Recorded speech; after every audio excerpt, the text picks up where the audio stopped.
I saw somebody refer to the days we live in just earlier today as late Roman times America. And that is painfully close to the truth.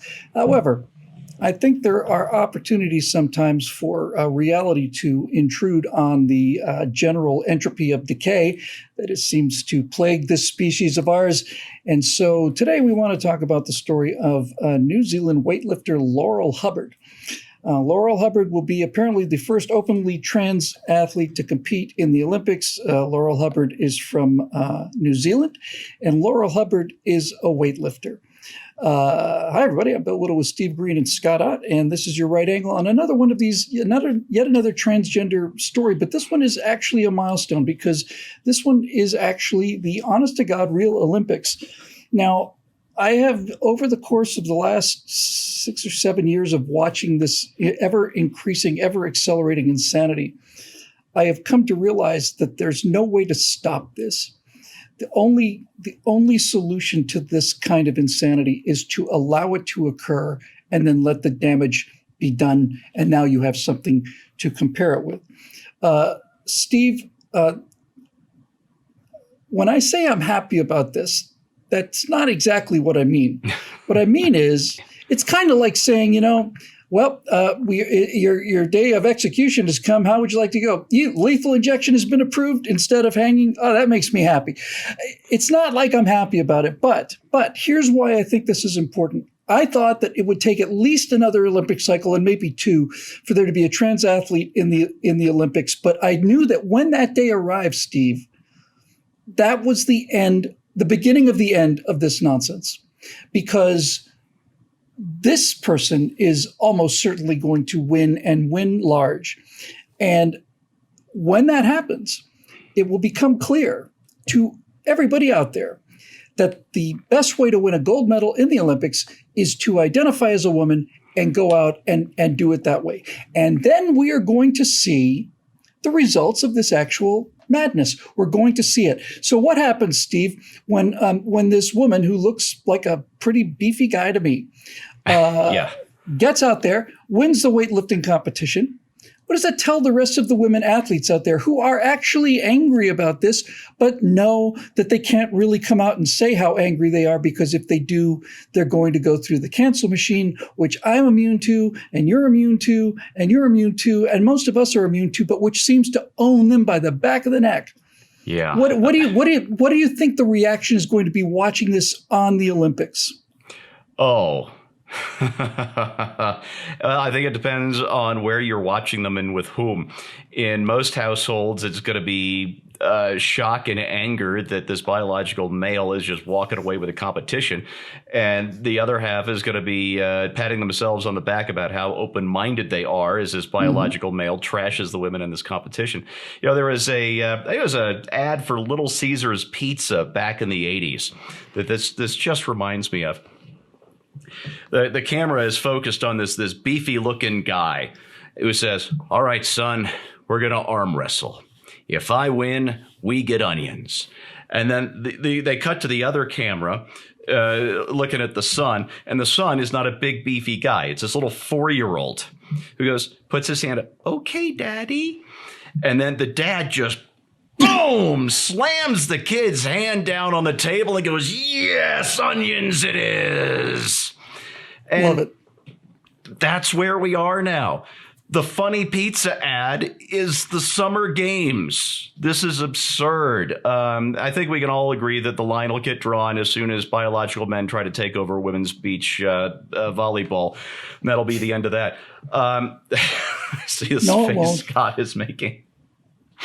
But let's put the laughter aside for a moment. There's a serious thing going on here. People who are transgender, my heart goes out to. I'm not talking about folks who are trying to take over women's sport to salvage their tiny little egos or their wounded pride or whatever. I'm talking about people who have a serious condition. The thing that really broke my heart was a New York Times story I saw. It was almost 3 years ago. I think it came out in the fall of 2018. And I'm just going to read you the lead of this story. It was written by someone who's transgender or about to be. Next Thursday, I will get a vagina. The procedure will last around 6 hours, and I will be in recovery for at least 3 months. Until the day I die, my body will regard the vagina as a wound. Transgenderism is the only human condition I know of where medical science treats the healthy tissue. I don't know anything else to compare it to. We have folks who are suffering, and instead of treating the part that needs help, we're wounding the healthy tissue. And this is just maybe the most heartbreaking thing in the world. And if you look at the statistics, folks who are transgender have the highest rate of suicide attempts and successful suicides of any other group in the world. And it's not even close. It's something like 5 to 1, 10 to 1 compared to the next group with suicide attempts and successful suicides.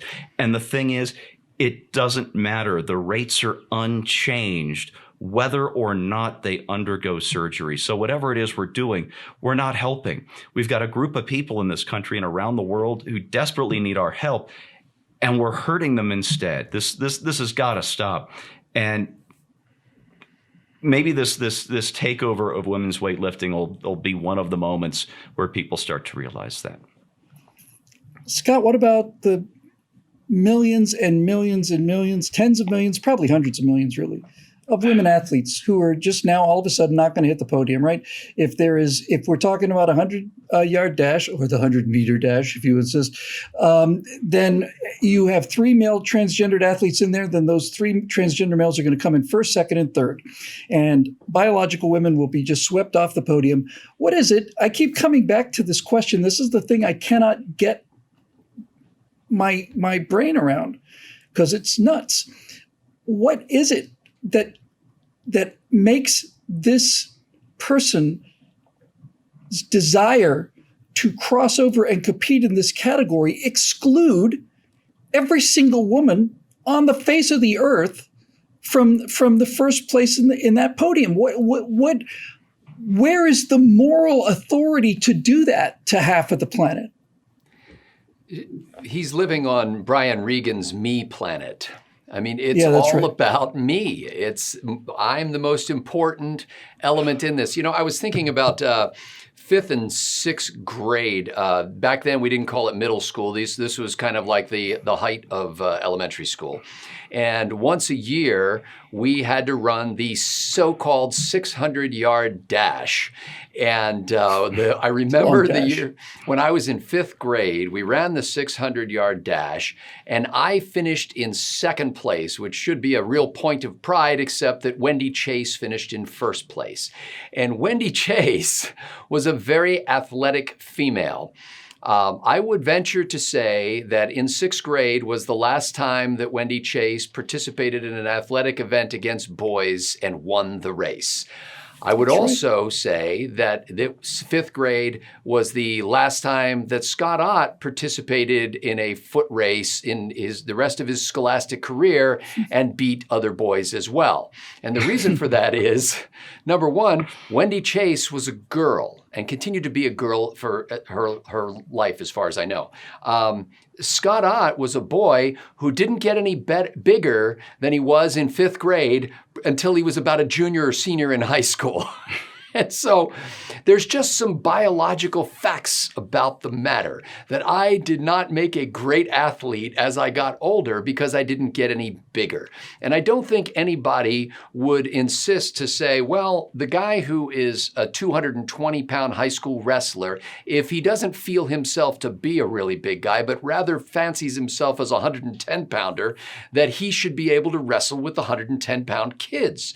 And I don't think anybody would have any empathy for the 18-year-old who insisted that he felt more like a prepubescent 12-year-old and should therefore be able to wrestle the 12-year-olds. We would think that there was something a little wrong upstairs, and whether we would treat that with derision or compassion, we certainly wouldn't treat it with competition. We wouldn't be handing out trophies to the kid who insisted that he was much smaller or much younger and was going to participate in that. Nor should we do the same thing for men and women. There's a reason why there are women's sports. If it was true that once you got past puberty, women and men were virtually equal in their ability to compete, well, then we would have had intersex teams for a long, long time, and nobody would have thought anything of it.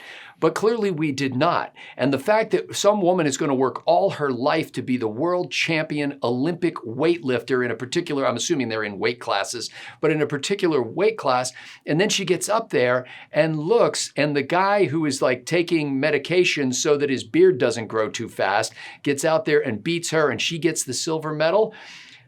You know, if you want to take the progressive liberal perspective on this, this is a matter of justice. And that is unjust to women.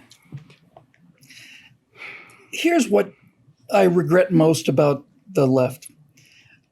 Because the left is constantly shoving politics and identity politics and everything else in my face, I have to rise up and defend things and speak the truth about things that I would be perfectly willing to not bring up at all. In other words, I have nothing against trans people. I have absolutely nothing against them. If they tell me they want to be called miss or ma'am or whatever, that's no skin off my nose. I don't care. I don't care. I really don't. But when they start doing this, I hate the fact that I have to start coming out now and putting some truth hammers down, because I don't want to do this. I don't have any, this is not a mission of mine. My mission is trying to defend this civilization and this society. But here is the answer, folks. This act is the reason I'm happy that this happened, is that one of two things will happen as a result of this downstream. Either people are going to realize that this entire thing is insane, or it is the end of women's athletics. Period. It's the end of it. It's over. And this is the kind of reality smash in the face that I don't like having to issue, and I don't want to issue, but I have to issue because these people are coming after me when they come after reality. As this trend continues, what you will see is more and more male trans athletes winning in every single category. I hate to keep bringing this up, but here it is. The fastest woman who ever ran the 100-meter dash flojo, I think it was, I want to say it was 88. There is not a college in America, and not a college around the world, that doesn't have 4 or 5 male athletes that beat that. And virtually every high school boy can run faster than on a track team than the fastest woman in the world. Now, if you have gone long enough believing this insanity and this propaganda, then you begin to think, well, that's just not true. Well, you're going to find out how true it is. You're going to find out how true it is. And I guess this is what this society needs. When you've got 3 generations of feminism telling you that women are exactly the same as men and can do everything that men can do, well, now's our chance to find out. And you are going to discover that you're wrong about this, and you're going to discover it in an extremely humiliating way. And that's probably, apparently, what you need. I don't need it. Steve doesn't need it. Scott doesn't need it. The people watching the show don't need it. But apparently the left does. They need to be slapped in the face with the fact that men are faster and stronger than women, and they're also smarter than women, as well as being stupider than women. The male IQ distribution is a wider bell curve because nature can afford to experiment with males. We're essentially expendable. Yep. Look, if you want to repopulate the planet and you have 100 people, right? What is the optimum solution to that problem? The optimum solution is not 50 women and 50 men. The optimum solution is 99 women and 1 male. That's how you do it. And you don't have to like it, but everything is predicated on this. Everything. The whole idea of culture, the whole idea of manners, civilization, all of this stuff is predicated on that idea. Okay? So let's do it. Let's get it done. Let's see it. I want to see in the next Olympics, if not this one, I want to see trans athletes in every single sport, and I want to see a lot of them. Because then people are going to realize that this is in fact true. Isn't this ironic when you get right down to it? Isn't there a kind of a circular, kind of a bizarre kind of beauty to it? In their effort to prove that there's no difference between men and women, they are going to provide the entire planet evidence before their lying eyes that that the people who are calling themselves women but were biological males are going to win every single category of women's sports. And women athletes know this, and that's why real women athletes, are against this. But no, doesn't matter. His victim status is immutable now. Fantastic. Let's do it. Let's do it. If this is the lesson that young progressives and young girls and young everybody else and young boys too, for that matter, need to see, then here it comes. Let's see what happens to the Olympics when transgendered athletes are allowed to compete, and there will not be a biological female on any one of those podiums on any sport that has anything to do with physical strength or physical speed. See what happens. So anyway, it's going to be interesting, and it's going to get more interesting, and it's going to get worse before it gets better, but then it will get better because reality wins in the end, whether they like it or not. It's just the way it goes. That's why it's good to be on the side of reality. It's a powerful ally. For Steve Green and Scott Ott, I'm Bill Whittle. The show is made possible by the members of BillWhittle.com, and we will see you next week right here on Right Angle.